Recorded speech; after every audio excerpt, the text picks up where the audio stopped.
तो फाइनली ढूंढ ही लिया आपने। हाँ, मुझे उम्मीद थी ढूंढ लोगे। तो आज की इस वीडियो में मैं कवर करने वाला हूँ कक्षा 6 गणित अध्याय 2 की प्रश्नावली 2.3 का इंट्रोडक्शन। मेरा नाम है विजय, आप देख रहे हैं सीसीएल क्लास। तो चलिए शुरू करते हैं। आज का हमारा टॉपिक है पूर्ण संख्याओं में प्रतिरूप।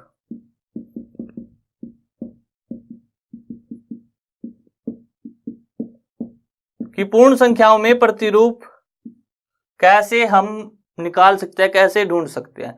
उससे पहले कुछ टर्म्स आती है, जैसे हमारे पास आता है कि हम कौन सी पूर्ण संख्याओं से आयत बना सकते हैं, त्रिभुज बना सकते हैं,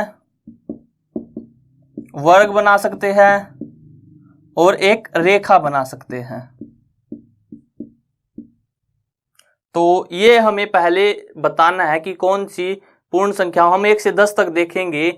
तो पहले मैं त्रिभुज की बात कर लेता हूं कि त्रिभुज कौन सी पूर्ण संख्याओं में बनेगा। 10 तक की बात करें तो उसके लिए आपको त्रिभुज बनाने के लिए सबसे ऊपर एक बिंदु चाहिए, उससे नीचे फिर 2, फिर उससे नीचे यानी कि पहले 1, फिर 2, फिर 3, फिर 4। इस तरह से त्रिभुज बनेगा। कैसे? या तो आप ऐसे बना सकते हो 3 बिंदुओं से, या फिर हम बनाएंगे 1 2 3 4 5 6, फिर 6 बिंदुओं से बनेगा। और फिर 1 2 3 4 5 6 7 8 9 10, या फिर 10 से बनेगा। यानी कि ऊपर चोटी में तो एक बिंदु होनी चाहिए, फिर उससे नीचे 2, फिर उससे नीचे 3। तो इस तरह से हम त्रिभुज बना सकते हैं। इसके अलावा हम त्रिभुज नहीं बना सकते बिंदुओं का प्रयोग करके। तो ये तो बात होगी त्रिभुज की। अब बात आती है वर्ग की। तो वर्ग 1 से बना सकते हैं, फिर 4 बिंदुओं से बना सकते हैं, क्योंकि 2 का वर्ग क्या होता है 4। फिर 9 से बना सकते हैं, फिर 16 से, फिर 25 से। तो इस तरह से हम बना सकते हैं। रेखा तो आप किसी से बना सकते हो, एक पॉइंट से भी, एक बिंदु से भी, 2 3 4। तो इस तरह से हम रेखा बना सकते हैं। आयत हम देख लेंगे। तो अब हम शुरू करते हैं एनालिसिस करना। पहले आता है 1 2 3 4 5 6 7 8 9 10। पहले आती है बात रेखा की। फिर आता है हमारे पास त्रिभुज, फिर वर्ग और फिर आयत। क्या आप एक बिंदु से रेखा बना सकते हो? तो बिल्कुल हम बना सकते हैं। एक बिंदु से हम त्रिभुज भी बना सकते हैं, एक बिंदु से हम वर्ग भी बना सकते हैं और आयत भी बना सकते हैं। यहाँ पे इन्होंने जो बुक है एनसीईआरटी, उसमें लिखा हुआ है कि एक विशेष संख्या तो अपने आप है ही, क्योंकि यहाँ से इससे आप सभी कुछ बना सकते हो, आयत, वर्ग, त्रिभुज और रेखा। अब बात करते हैं 2 से। तो 2 से रेखा बिल्कुल बन सकती है, 3 से भी बन सकती है रेखा, 4 से, 5 से, 6 7 8 9 10। रेखा तो इन सभी से बन सकती है। बात करें त्रिभुज की, तो त्रिभुज मैंने आपको बताया कि सबसे ऊपर हमारे पास 1 होना चाहिए, यानी कि एक बिंदु, फिर उसके नीचे 2 बिंदु, फिर उसके नीचे 3 बिंदु अगर त्रिभुज बनाना है, फिर उसके नीचे 4 बिंदु। आप इन दोनों से भी त्रिभुज बना सकते हो, इन तीनों से भी, इन चारों से भी।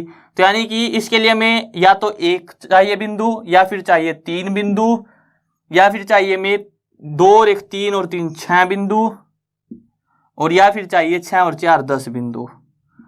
तो बाकी 2 से हम त्रिभुज नहीं बना सकते, 4 से नहीं बना सकते, और 5 से भी नहीं बना सकते, 7 से भी नहीं बना सकते, 8 से भी नहीं बना सकते, और 9 से भी नहीं बना सकते त्रिभुज। अब बात करें वर्ग की। तो वर्ग मैंने आपको बता दिया था कि 4 बिंदुओं से हम वर्ग बना सकते हैं। तो यानी कि 4 के लिए सही होगा और फिर 9 बिंदुओं के लिए भी सही होगा। तो यहाँ पे ये 8 के लिए, ये 9 के लिए। तो त्रिभुज जो है ये वर्ग हमारे पास 9 के लिए सही है, 1 के लिए और 4 के लिए। अब आयत देख लेते हैं हम। क्या हम 2 बिंदुओं से आयत बना सकते हैं? तो आंसर है नहीं। तो हम 2 बिंदुओं से आयत नहीं बना सकते। 3 बिंदुओं से, देखो 3 बिंदु हमारे पास, इसको आप कैसे भी अरेंज कर लो, लेकिन आयत नहीं बनेगा। 4 बिंदुओं से बना सकते हैं, कैसे? 1 2 3 4, ये बन गए आयत। 5 से बना सकते हो आप? नहीं बना सकते। 6 से, हाँ 6 से बना सकते हैं। क्यों? क्योंकि देखो 1 2 3 4 5 6, तो 6 से बन जाएगा। उसके बाद 7 से भी नहीं बनेगा, 8 से बना लोगे। 1 2 3 4 5 6 7 8, तो यानी कि 8 से बन जाएगा, 9 से नहीं बनेगा, 10 से बन जाएगा। तो ये मैंने आपको बता दिया कि कौन से नंबर से पूर्ण संख्या से आयत बन जाएगा, त्रिभुज बन जाएगा, वर्ग बन जाएगा। अब आता है हमारे पास कुछ हमें पैटर्न दिए हुए हैं, यानी कि प्रतिरूप दिए, उनको हम समझते हैं। अगर मान लेते हैं हम कि हमें 123 में 9 जोड़ना है, 123 में 99 जोड़ना है, 132 में 999 जोड़ना है, तो बताओ हम कैसे जोड़ेंगे। तो इसके लिए एक प्रतिरूप होता है क्या कि हम 9 को लिख सकते हैं 10 माइनस 1, यहाँ पे भी 99 को लिख सकते हैं 100 माइनस 1, और यहाँ पे 1 2 3 2 प्लस 999 को लिख सकते हैं 1000 माइनस 1 लिख सकते हैं हम, कोई दिक्कत नहीं, क्योंकि 10 में से 1 गया 9 ही आएगा, 10 में से 1 गया 9 आएगा, 10 में से 1 गया 9 आएगा। तो यहाँ पे 123 में आप 10 आसानी से जोड़ सकते हो, क्या आ जाएगा 133 माइनस 1, यहाँ पे 223 माइनस 1, और यहाँ पे 2232 माइनस 1। अब हम एक तो घटा सकते हैं यार, इनमें से 2232 में से एक घटा सकते हो आप, 223 में से एक घटा सकते हो आप, 133 में से एक घटा सकते हो। तो ये क्या हमारे पास एक प्रतिरूप आ गया कि अगर हमें इन दोनों का जोड़ करना है तो हम किस तरह से आसानी से किन्हीं भी दो संख्याओं का, जहां पे 9 दिया हुआ, एक पैटर्न दिया हुआ है, एक प्रतिरूप दिया, तो कैसे हल करेंगे। अब अगर बात करें गुना की, तो मान लेते हैं 12 की गुना करनी है 9 से, 123 की गुना करनी है 9 से, या फिर 99 से भी कर सकते हैं आप, कोई बड़ी बात नहीं है। ये दो देख लेते हैं, तो इसको हम लिख सकते हैं 12 गुना 10 माइनस 1, यहाँ पे 123 ब्रैकेट 100 माइनस 1। अब आप इसको आसानी से हल कर सकते हो, पहले 12 की गुना करेंगे 10 से, और फिर उसमें से 12 घटा देंगे। यहाँ पे पहले 123 की गुना करेंगे 100 से, फिर उसमें से 123 घटा देंगे।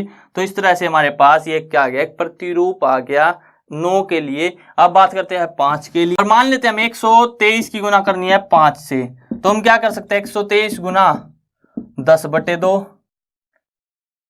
ये कर सकते हैं हम। अगर हमें मान लेते हैं 100 की नहीं, चलो 20 की गुना करनी है 125 से, तो हम क्या कर सकते हैं 20 गुना 125 को क्या लिख सकते हैं 1000/8, इस तरह से कर सकते हैं हम। अगर हमें गुना करनी है 32 की 25 से, तो हम क्या लिख सकते हैं 32 गुना 100/4। तो बेसिकली हम 5 को इस तरह से गुना कर सकते हैं कि अगर 5 है तो उसको 10 बना सकते हैं, बट्टे में 2 कर देंगे। अगर 25 है तो उसको 50 बना लो, या फिर 100 बना लो, बट्टे में 4 कर दो। अगर 125 है तो उसको हम 1000 बना सकते हैं, बट्टे में 8 कर सकते हैं। तो ये कुछ प्रतिरूप आ गए। तो यहाँ पे वीडियो एंड करते हैं। आई होप आपको समझ में आ गया होगा। अगर वीडियो पसंद आए तो वीडियो को लाइक करना, और अगर चैनल पे नए हो तो चैनल को सब्सक्राइब कर लेना।